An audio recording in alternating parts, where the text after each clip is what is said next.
Norai pildosi. Parašiau jum 5 savaičių iššūkį.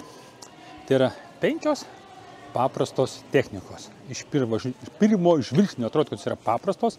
Jas daryti irgi yra lengva, paprasta, bet rezultatus duoda nepaprastus. Kokius? Sako, pabandyk ir sužinosi. Nepabandysi, vis tiek nepatikėsi, ką aš pasakysiu. Ir paprastai, kai duodi daug technikų vienu metu, tai dažniausiai nieko nedaro. Dėl to padalinau į 5 savaitės. Kiekvieną savaitę gausit penktadieniais, gausit naują techniką. Dėl ko penktadieniais?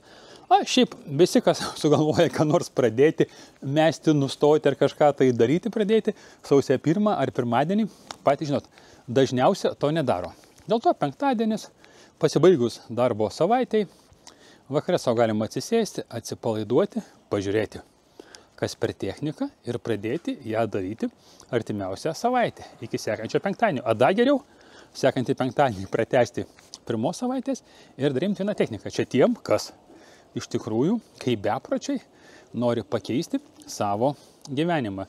Taip, kad gaudykit 1 savaitės techniką. Vadinasi, tu nuostabus. Iš pirmo žvilgsnio labai paprastas pratimas. Išeini į gatvę, nebūtinai specialiai eiti, kai būni gatvėje, eini, matai praeinančius pro šalį žmonės.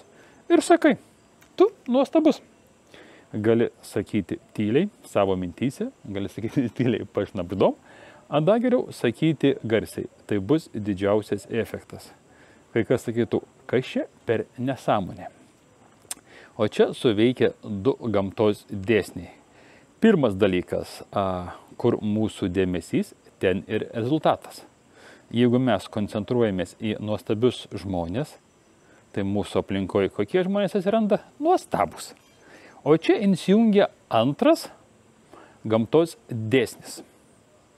Jeigu žmogų supa nuostabus žmonės, tai koks tas žmogus? Irgi nuostabus. Ar jie gali lūzerį supti sėkmingi žmonės?